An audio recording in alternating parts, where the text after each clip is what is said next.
안녕하세요. YDEH 미션의 김바울 선교사입니다. 부흥이란 무엇인가? 네 번째, 하나님이 모세에게 먼저 영광을 보여주십니다. 하나님이 모세에게 영광을 보여주시면서 인간이 하나님의 영광을 볼 때의 상황을 설명하십니다. 이렇게 영광을 설명하는 이유는 인간은 하나님의 영광을 보면 정신이 하나도 없어서 자신이 영광을 경험하고 있는 것을 인식하지 못하고 그저 자신의 죄를 통회하고 울기만 하기 때문에 영광이 인간에게 미치는 원리를 설명하신 것입니다. 첫째, 영광은 하나님의 성품을 보는 것입니다. 출애굽기 33장 19절 20절 여호와께서 이르시되 내가 내 모든 선한 것을 내 앞으로 지나가게 하고 여호와의 이름을 내 앞에 선포하리라.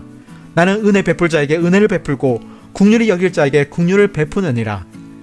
내가 내 모든 선한 것을 내 앞으로 지나가게 하고 여호와의 이름을 내 앞에 선포하리라의 뜻은 하나님의 성품을 직접 경험하는 것입니다. 하나님의 영광을 경험하는 것은 하나님의 성품을 직접 경험하는 것이고, 하나님의 성품을 직접 경험하면 인간은 한없이 하나님 앞에서 죄인인 자신 때문에 통곡하고 울며 회개하게 됩니다. 둘째, 영광을 보면 빛을 보게 됩니다. 출애굽기 33장 21절 또 이르시되 내가 내 얼굴을 보지 못하리니 나를 보고 살 자가 없음이니라. 여호와께서 또 이르시기를 보라 내 곁에 한 장소가 있으니 너는 그 반석 위에 서라. 내 영광이 지나갈 때에 내가 너를 반석 틈에 두고 내가 지나도록 내 손으로 너를 덮었다가 손을 거두리니 내가 내 등을 볼 것이요 얼굴은 보지 못하리라. 내 얼굴을 보지 못하리니 내가 지나도록 내 손으로 너를 덮었다가 손을 거두리니 내가 내 등을 볼 것이요 얼굴은 보지 못하리라는 뜻은 빛만 본다는 의미입니다. 그것도 하나님의 영광의 광채를 모두 보는 것이 아니라 일부만 보는 것입니다. 하나님의 영광을 보면 오직 빛만 보게 됩니다. 이와 같이 하나님은 인간이 하나님의 영광을 볼 때 그것을 설명하지 못하고 혼란스러워하는 것을 알고 계시기 때문에 영광을 보는 것이 어떤 것인지 그 핵심을 말씀하셨습니다. 그리고 앞으로 이 영광을 백성이 보게 될 것을 모세에게 알리신 것입니다. 다섯 번째, 백성에게 신앙의 본질을 다시 설명하십니다. 모세에게 다시 십계명을 주십니다. 이것은 선한 것이 무엇인지 그리고 하나님의 기준이 무엇인지 이스라엘 백성에게 알리셨습니다. 그리고 언약을 세우시며 다음과 같이 말씀하십니다. 출애굽기 34장 14절 너는 다른 신에게 절하지 말라. 여호와는 질투라 이름하는 질투의 하나님이니라. 이전의 백성들이 하나님을 배반하고 다른 신을 섬긴 것이 아니라 하나님을 오해하고 자기 중심의 신학을 선택한 것을 다른 신, 즉 우상 숭배라고 규정하신 것이었습니다. 고고학에서 찾아낸 사실 중 하나는 성경에 나오는 대부분의 하나님의 이름들이 아브라함 시대 이전부터 이미 사용되었던 신들의 이름이었다는 것입니다. 심지어 여호와라는 하나님의 이름조차도 모세 이전 시대부터 우상으로 섬기던 신의 이름이었습니다. 하나님과 이름만 같이 그 신앙은 완전히 다른 우상들이었습니다. 그래서 가나안에 들어가면 우상, 즉 하나님과 같은 이름의 신들이 있어서 자기 중심의 신앙에 빠지는 것이 있는데 그것을 주의하라는 말씀을 하십니다.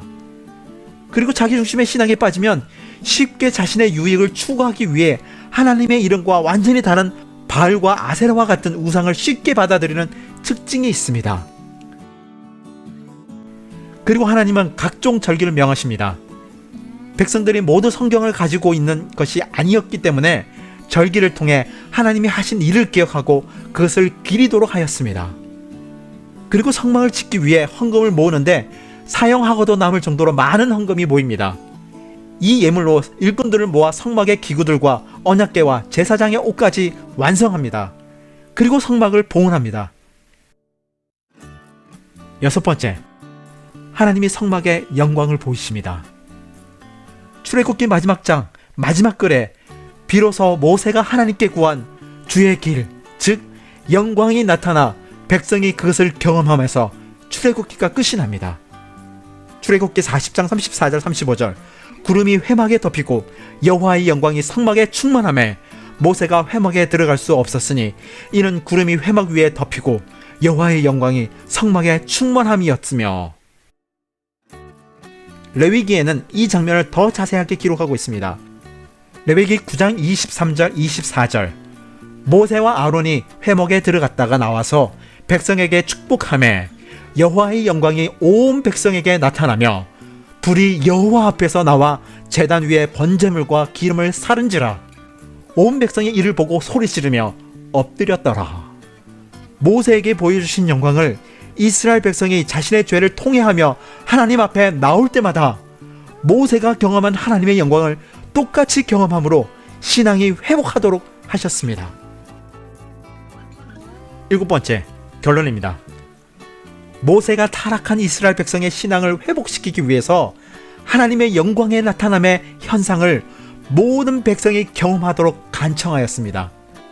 하나님은 모세의 간청에 하나님의 영광을 성막에 나타내어 가득하게 하심으로 자신의 죄를 속죄하기 위해 성막에 오는 백성이 하나님의 영광을 경험하도록 하심으로 신앙을 회복시키셨습니다. 이것이 성경에서 시작된 부흥의 시발점입니다. 8번째, 구약에서 성막 혹은 성전에 하나님의 영광이 충만한 것을 경험한 백성이 신앙을 회복하자 변화된 것들은 다음과 같은 것이었습니다. 첫 번째, 하나님 앞에서 죄인인 자신을 보게 됩니다.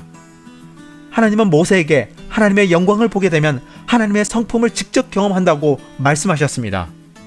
인간은 하나님의 성품을 마주하게 되면 하나님 앞에서 죄인인 자신을 발견하게 됩니다. 그리고 통회하며 한없이 울며 자복하게 됩니다.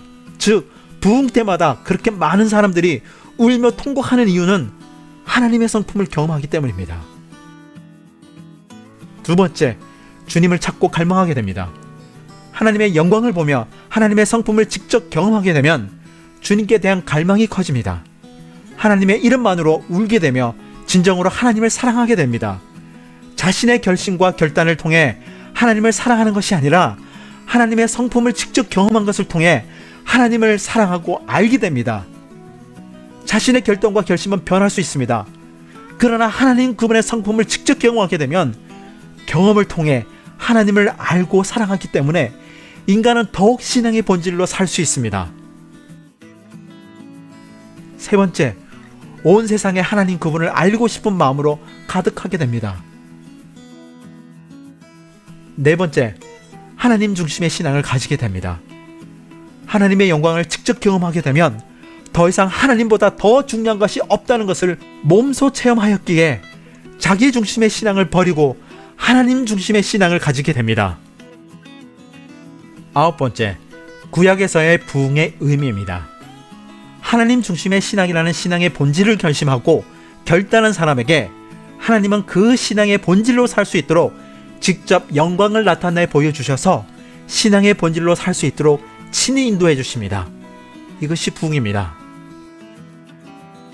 두 번째, 신약시대의 부흥은 구약과 동일하지만 몇 가지 다른 것이 있습니다. 첫 번째, 영광을 나타내 보여주시는 주체가 변화했습니다.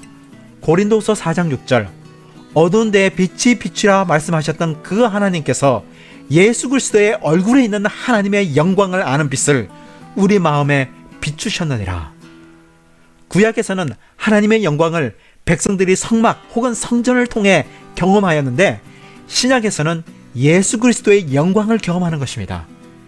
예수님의 영광의 빛은 하나님 그분을 알게 하는 역할을 합니다.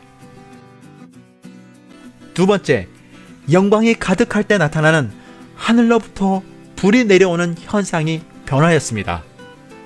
우선적으로 신약 성경의 성령을 이해할 때 알아야 할 문화적인 것이 있습니다. 헬라인은 하나님이 말씀하셨다 하면 신이 인간의 모습을 통해 말을 한 것으로 이해합니다. 그래서 성령이 말씀하셨다 말해야 제대로 이해합니다. 그리고 하나님의 영광이 나타났다는 의미도 이해하지 못하기 때문에 신이 인간의 모습으로 나타나 세상에 살며 자신의 성품을 보여준 것이라는 생각을 합니다. 그래서 헬라인에게는 성령이 임한다고 말해야 신이 인간의 모습으로 온 것이 아닌 것으로 이해합니다. 예수님이 부활하셔서 승천하시며 성령이 임하실 것을 말씀하십니다. 이때 말씀하신 성령은 보혜사, 즉 예수 그리스도의 영을 의미하며 구약에서 신앙을 회복하던 방법인 영광을 나타내 보이시는 것을 의미하기도 합니다. 오순절날 마가의 다락방에 모인 곳에 성령이 임하였는데 그것은 구약의 부흥의 모습이었습니다. 불의 혀처럼 갈라지는 것을 보았는데 이것은 성막 혹은 성전에서 하나님이 영광을 보여주실 때 속죄 제물에 불이 떨어져 사르는 것과 같은 현상입니다.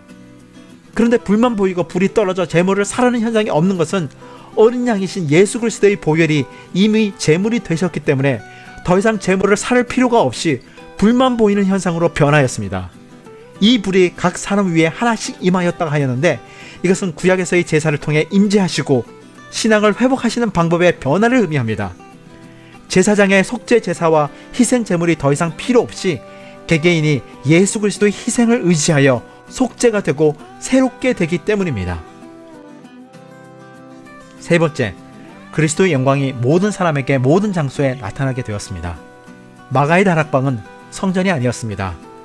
제사를 지낸 것도 아니었습니다. 그런데 예수 그리스도의 영광이 나타나 예수님의 죽음 때문에 실망하고 실패한 신앙을 단번에 회복하셨습니다. 구약에서는 성전에 하나님의 영광이 나타났는데 예수 그리스도의 희생 이후에는 모든 장소에서 예수 그리스도의 영광이 나타나게 되었습니다.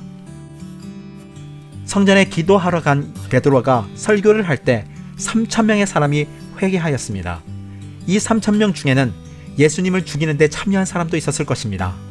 베드로의 설교에 회개하며 마음이 찔려 어찌할꼬 하며 한탄한 내용이 성경에 등장합니다. 이것은 하나님의 영광을 경험할 때 자신의 죄를 깨닫고 통회하는 현상과 같은 현상입니다. 베드로가 설교할 때 예수 그리스도의 영광이 나타났고 그로 인해 자신의 죄를 깨닫고 회개하는 현상이 일어났습니다. 그러므로 신약에서는 성막 혹은 성전에서의 하나님의 임재는 사라지고 예수 그리스도를 믿는 믿음으로의 회복에 예수 그리스도의 영광이 장소에 구애됨이 없이 나타나게 되었습니다. 네 번째, 예수 그리스도의 얼굴에 있는 광채를 경험한 이후 예수 그리스도를 전하기 시작하였습니다. 구약에서는 하나님을 세상에 알리는 개념이 있었지만 신약에서는 예수 그리스도의 아름다움을 전하고 십자가의 보혈의 능력을 전하는 것으로 변하였습니다. 다섯 번째, 성령의 은사가 나타났습니다. 성령의 은사가 회개 이후 나타났습니다. 첫 번째 나타난 현상은 방언이었습니다. 방언을 통해 하나님의 큰 일, 즉 예수 그리스도를 소개하는 기적이 일어났습니다. 구약에서는 발견된 적이 없는 이러한 신령한 은사의 출현은 신약에서 처음 나타난 현상이었습니다. 그러므로 부흥이란 구약에서 하나님 중심으로 신앙이 회복되어지는 것이 부흥이었다면 신약에서는 하나님을 나타내 보이시며 죽음에서 부활하여 보좌에 앉으신 예수 그리스도의 영광을 직접 경험하고 예수 그리스도 중심의 신앙이 회복되는 것이 부흥입니다. 이성과 과학이라는 합리주의 철학의 영향을 받은 자유주의와 세대주의 신학 그리고 이성적인 것을 추구하는 세계관을 가진 사람이라면 저의 이 성서 해석이 아주 불편할 것입니다. 제가 이런 세계관을 한때 가지고 있었기 때문에 그 마음을 제가 잘 알고 있습니다. 이성을 넘어서서 예수 그리스도가 직접 그분의 성품을 나타내 보이고 영광의 빛을 보이는 것이 부흥이라고 하니 믿기지 않을 것입니다. 성경을 열심히 연구하고 성경대로 순종할 뿐만 아니라 훈련을 통해 신앙이 회복되어지지 않고 영광을 경험하는 비이성적인 현상을 통해 신앙이 회복된다고 하니 거짓이라고 치부하고 싶을 것입니다. 이 영상을 다시 한번 반복해 보면서 성경을 열어 직접 연구해 보십시오. 그리고 여러분이 직접 결론을 내보십시오.